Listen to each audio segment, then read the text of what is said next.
Untuk apa berhias untuk nampak orang saja? Lagi-lagi suami orang tengok nanti problem juga nanti. Orang itu minta maaf ke, tak minta maaf ke, khalabu, biar terpulang kepada dia. Yang penting kita ucapan tahniah juga dianjurkan. Hari raya dianjurkan mengucapkan tahniah. Ucapan tahniah ini bersifat doa. Ya, bukan tahniah ya, tahniah bukan macam tu.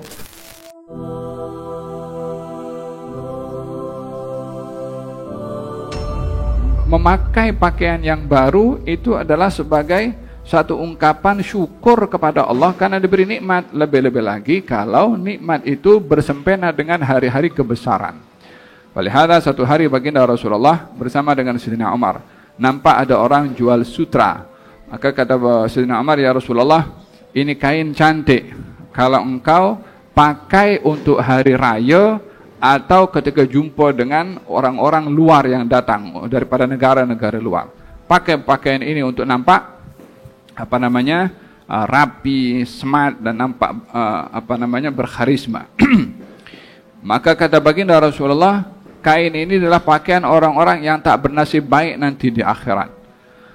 Merujuk kepada kain sutra itu tidak boleh bagi laki-laki, tapi Nabi tidak protes motifnya untuk dipakai untuk berhias pada hari raya dan juga berhias ketika berjumpa dengan orang-orang yang datang daripada luar. Silahkan berpakaian yang smart, silahkan berpakaian yang yang gagah. Tujuannya adalah untuk membesarkan Islam itu sendiri dan sebagai penghargaan hari-hari kebesaran yang ada dalam Islam.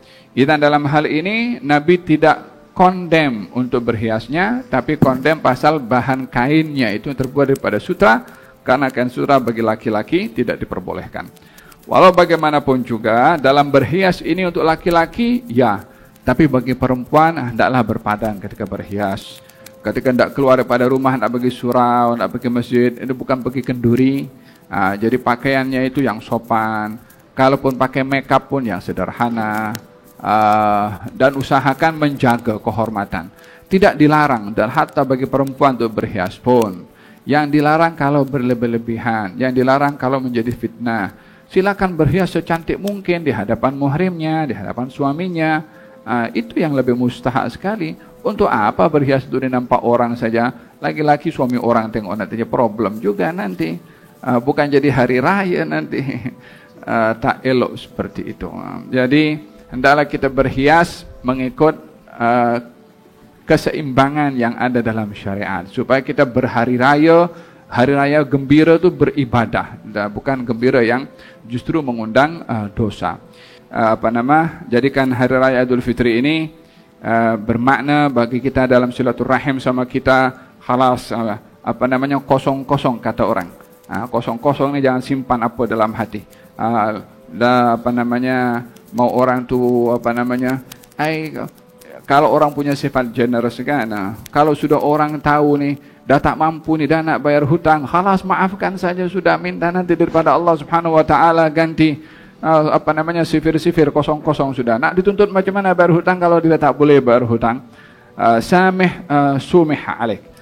Anda beri maaf kepada orang, Anda akan mendapat maaf yang lebih besar dari Allah Subhanahu wa taala. Gal ma zadallahu li'abdin afwan illa izza, atau kama qala, tidaklah orang itu bertambah dengan memaafkan kepada orang lain melainkan akan bertambah mulia di sisi Allah Subhanahu wa taala. Faham tom? Sudah kosong hati ini, jangan dengki orang, jangan benci orang, jangan simpan marah pada orang.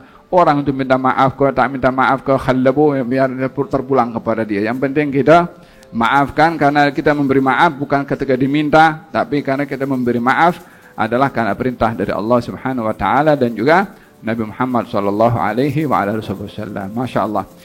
Kita tak nak berpanjang-panjang malam ini. Hari ini mungkin ketupat sedang belum dipotong di rumah kau, walau rendang itu belum siap lagi nak nak diaduk, ataupun bukan rendang, lemang pun juga mungkin belum siap lagi. Jadi kita akhiri majelis ini.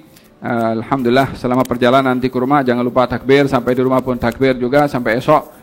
InsyaAllah kita bertemu pada hari esok. Salat hari raya Idul Fitri akan dilakukan pada pukul 8.30 insyaAllah.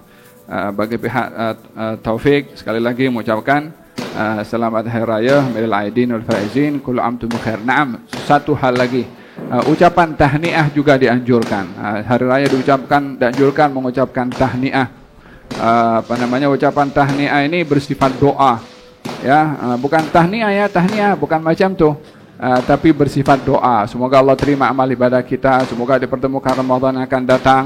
Seperti itulah bersifat doa supaya ucapan tahniah kita tidak terlepas daripada harapan dan doa kepada Allah Subhanahu wa taala. Mudah-mudahan Allah Subhanahu wa taala berkati majelis kita, dan malam hari mudah-mudahan termasuk menghidupkan malam hari raya untuk Allah hidupkan kita punya hati insyaallah, dan mudah-mudahan hari ini hari esok Allah Subhanahu wa taala berikan kepada kita taufik dan hidayah untuk melakukan semua adab-adab dan sunnah Nabi sallallahu alaihi wasallam untuk melaksanakan salat hari raya, dan mudah-mudahan Allah Subhanahu wa taala pertemukan kita dengan Ramadan yang akan datang insyaallah. Amin Allahumma amin.